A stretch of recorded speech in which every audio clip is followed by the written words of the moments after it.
Well, guys, it happened again. I recorded the video, and right at the end when I was going to save it, fucking kaputzed on me. So I no longer have episode 6 reaction.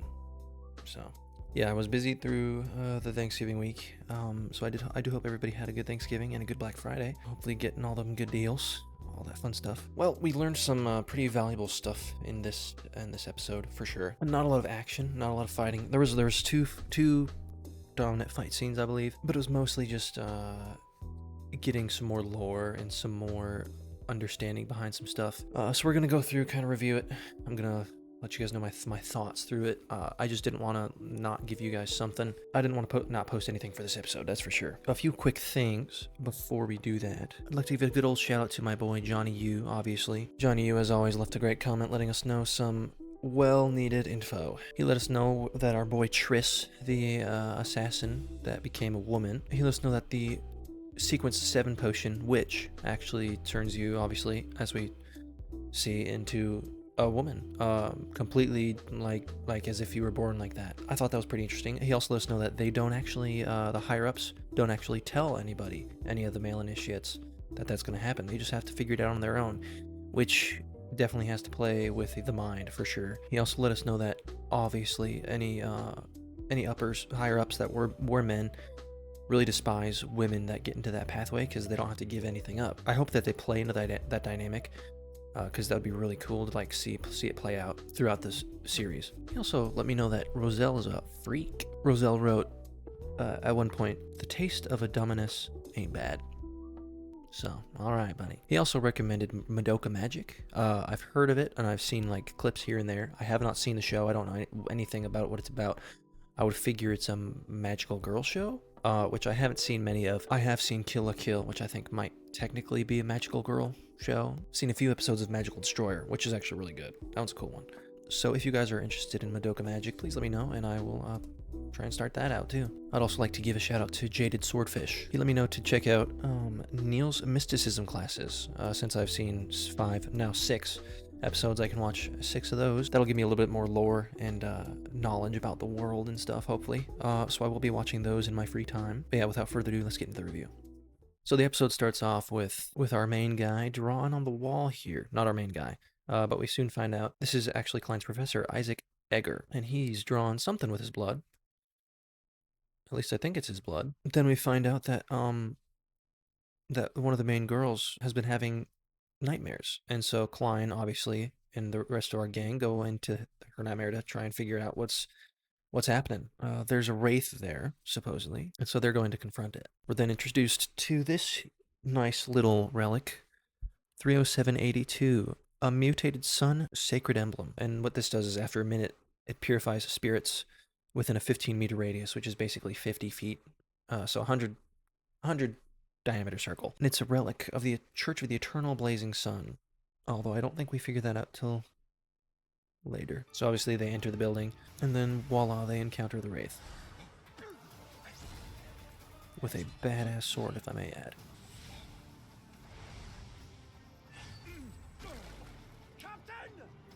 Yeah, Cap gets dusted. And the Wraith is smart enough to kick the emblem away and actually remove the threat, which I thought was kind of interesting. Oh, and then this scene. Oof, the Klein gets his shit rocked. Wait, shouldn't this hurt? But then I finally remember that it's a dream. Of course, we're in a dream. So obviously Cap's gotta go badass mode and just stop this dude in his tracks. And then finally the emblem activates and Wraith goes bye-bye.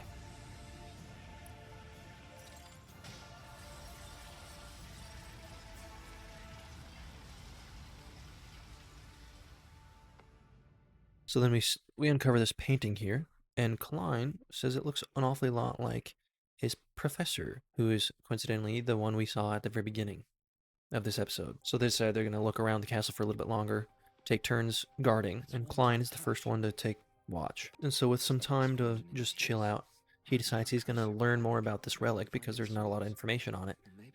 And where best to learn about the relic other than the Grey Fog? I'll need someplace a little more private. gotta watch this part again. It practically feels real. So he just conjures up a new one in the Grey Fog, which I think is kind of crazy. The origin of the mutated sun's sacred emblem.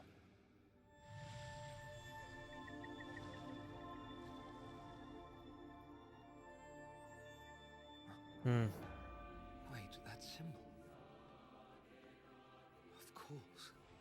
I can't get over the music, though. That's the one thing I love. Sun.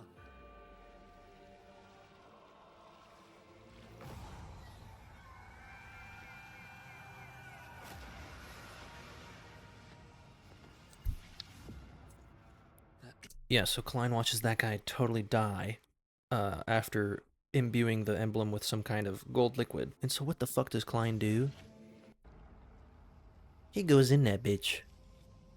And he thinks the smart thing to do is touch the fucking liquid. I told him not to do it, and he did it.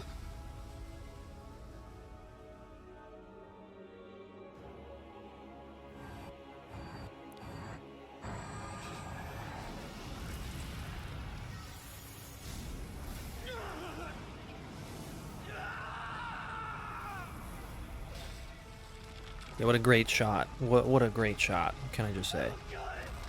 So Klein saw that giant flaming ball of light.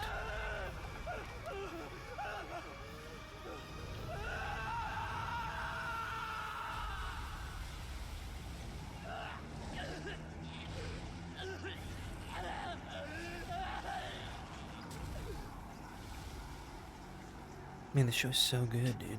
So Klein almost gets fucking eviscerated, obviously, because we saw what happened to the first guy, but apparently Klein didn't think that far ahead.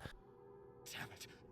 Was that the eternal blazing sun? And he figures out that was a god. That was the eternal sun. Because, as we know, from basically any mythology ever, don't look directly at a god.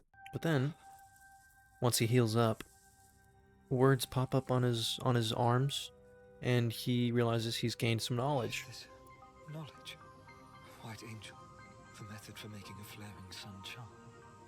So he's learned the method for making a flaming sun charm, which I believe is what 30782 is. So if I'm wrong, please do let me know. Then he learns about sequence 4 of the sun pathway, which is unshadowed. One of my questions I had was, can people on pathways drink other potions, other sequence potions for different pathways? So Klein's obviously on the seer pathway, and he's going to be sequence 8, which once he gets down to 5, if he has the sequence 4 pathway for the sequence 4 potion for the sun pathway, can he drink that one even though he's on the seer pathway?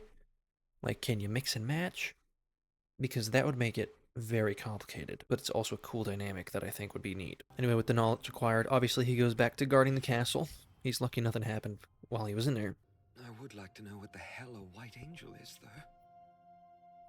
Yeah, and we learn about the White Angel, which is the name of the, I guess, the method for creating the Flaming Sun Charm. Klein then gets a letter from his professor saying that he's dug up information on the Hornacious Mountains. So Klein obviously goes to visit. Not to mention, Klein saw the picture of what looked very similar to his professor. So obviously he's got more questions than just about the Hornacious Mountains. Plus the painting was like thousands of years old, which would imply that his professor is also thousands of years old.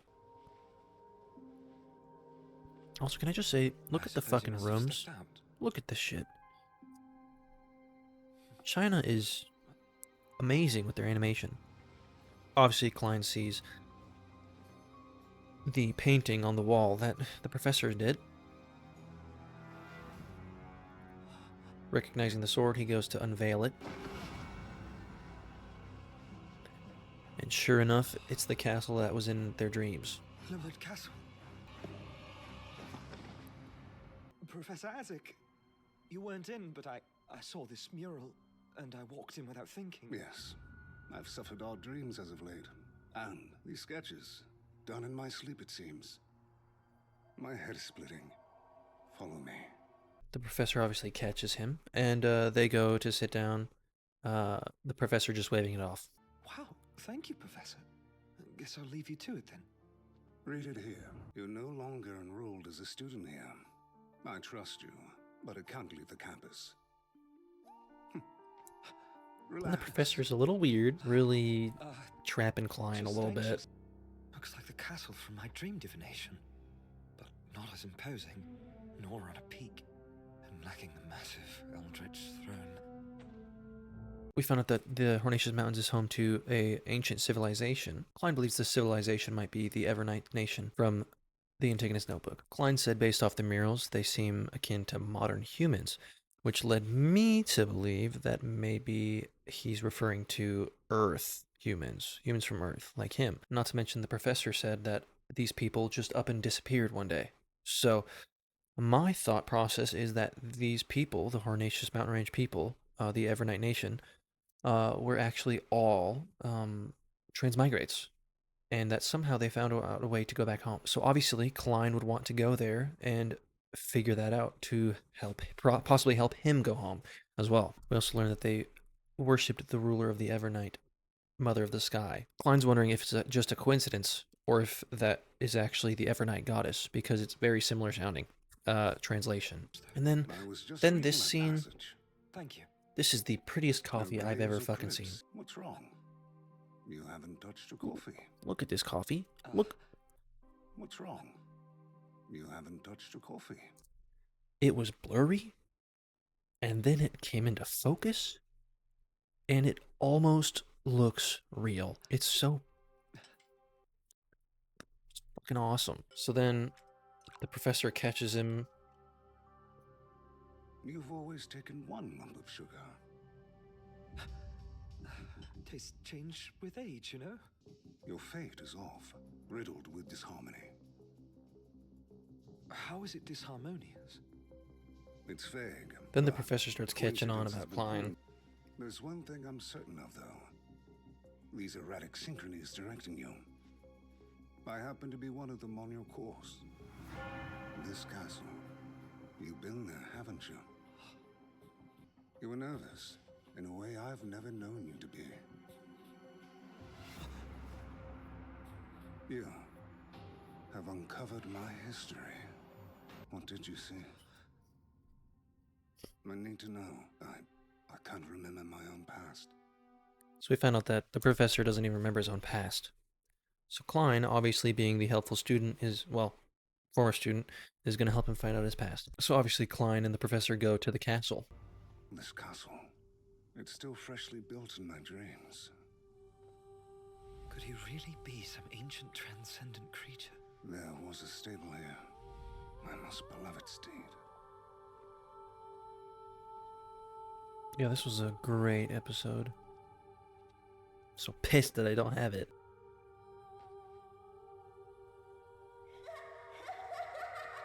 My son often played here. He'd run through the court dragging a broadsword taller than him. More than anything, he wished to be a knight. A broadsword? So then we put two and two together when we find out that the Wraith was in fact Azik's son.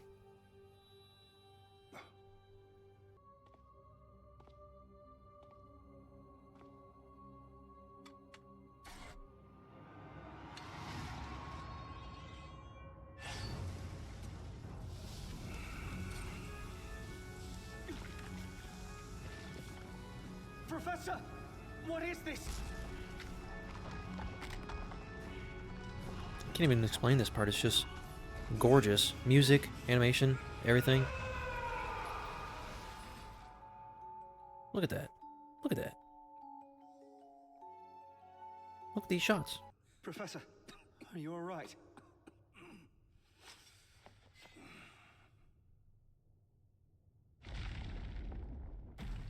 Then a secret doorway opens up with the smell of death coming out of it. So obviously they go down, and what do they find at the bottom? A crypt, a burial chamber, but it's already been opened. Pushing blood away, it reveals the beheaded body of Azik's son.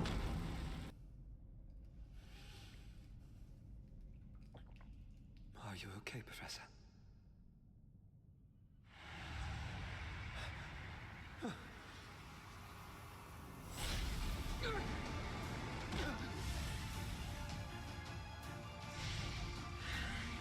And then out of nowhere, all these souls start flying out of the freaking ground right above the castle, straight down and into Azik. We purified this castle. How are the spirits left? Finally confirming to myself that my hunch back in episode 3 is that this guy is a corpse collector. Then we're graced with a lovely flashback of Azik's past life. He was an incredible knight, able to conjure up spirits and skeletons alike to fight for himself. On top of that, he couldn't frickin' die. Stabbed, burned, whatever, it just didn't work.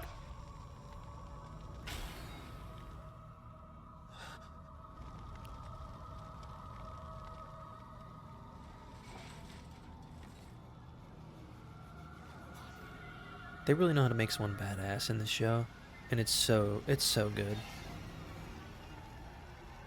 What are you, Professor? Anathema. The fallen shall rise from the pale white. Their wrath is your tragedy, your torment. This is the curse of death! Bring him down! So he goes totally sicko mode on these guys.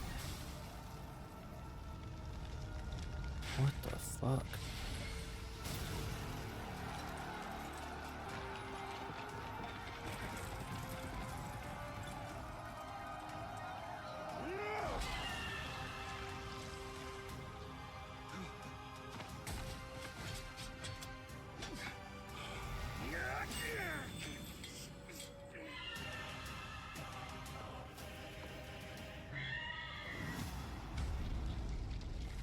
And then probably the coolest part,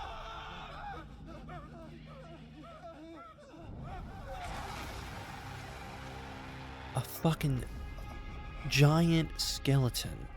Like, we're talking Titan-sized, like, that is almost colossal-sized Titan. That just comes to fight with him. Obviously, Azik is this badass knight who can... He's just this bringer of death. Really cool dude.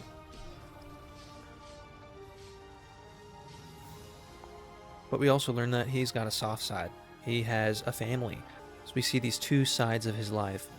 This war-torn menace and this loving father and loving husband. Look, Mom, when I grow up, I'm going to be a great knight just like Father. And this part really hit it for me, dude. Like, had such a gentle I look felt in his so... eyes. I feel so bad for this He was man. so bitter in the painting. Look how badass that sword is. Oh, and then there's this scene. His wife seems to be sick, and there's all these souls everywhere. So I am wondering if the amount of souls that were latched onto this man because of his pathway, because it's a lot of them, I was wondering if they were what was making his wife sick. I could be wrong, but that's just what I was gathering. And then this horribly, unfortunately funny scene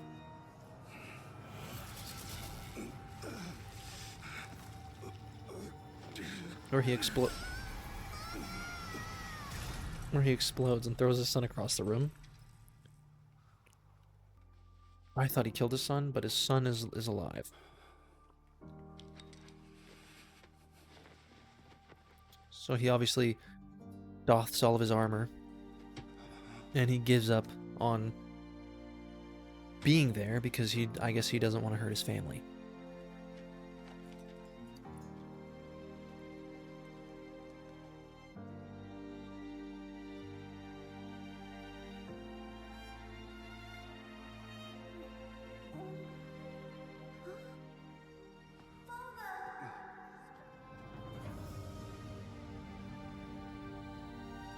Wow.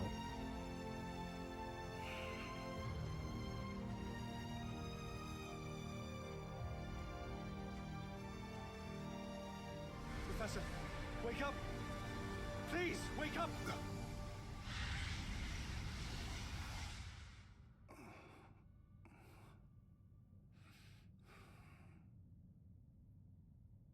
My son, I only left to spare you from such misfortune.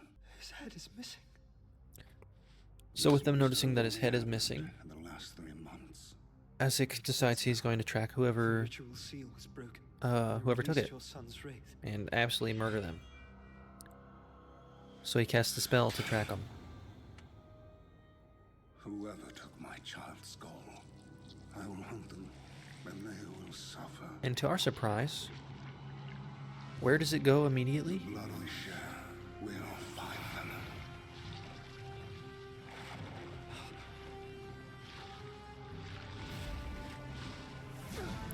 Goes straight for Klein, Me? which I was baffled by.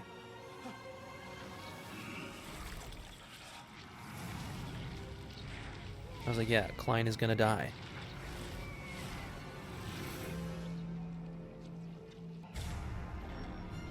And just, I don't understand how to describe some of these scenes. Look at this.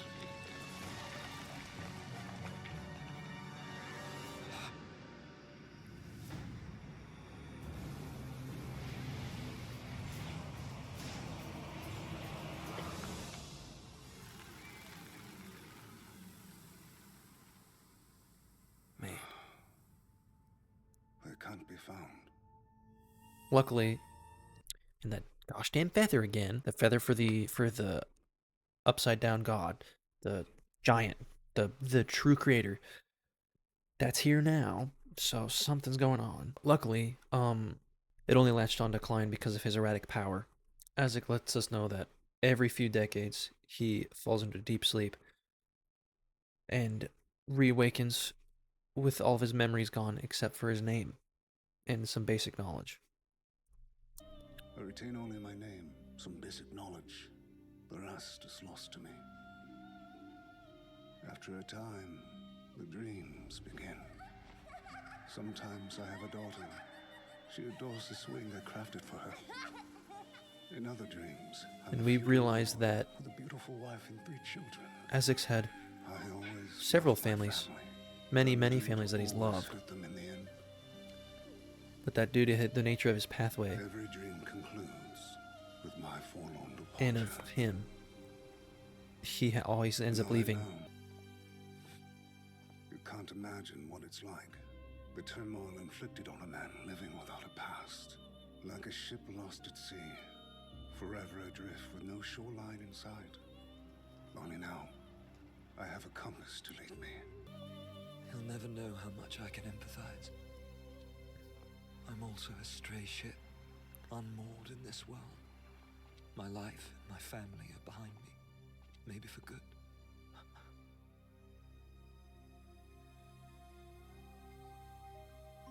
Klein can't help but feel a sense of connection to Azik, with his family being lost to him back at Earth, never knowing if he'll be able to see them again. And this makes him appreciate who he has in the present, his sister and his brother, leading him to go in and further not just act, but truly be a family. And that is where the episode ends. Post-edit here, I realized I totally pushed my microphone away and did the whole outro and summarization without my mic. So that's fun. So I just wanted to do it right. In this episode, we learned about the artifact 30782. We learned about the White Angel, which is the method for making the Flaring Sun Charm, which is what I believe 30782 is. We also learned to not touch the golden liquid that goes into the emblem whenever they're making it. Klein saw the Eternal Sun, which was a god, which was a really cool scene that I really enjoyed. Yeah, the fire that Klein burst into, the whole shot, the voice acting was amazing. The music, yeah, that looked great. Yeah. We learned more about the Hornacious Mountain people. Klein let us know that they looked like modern humans, which I am taking as they look like people from Earth. And we know that they disappeared randomly, all of them.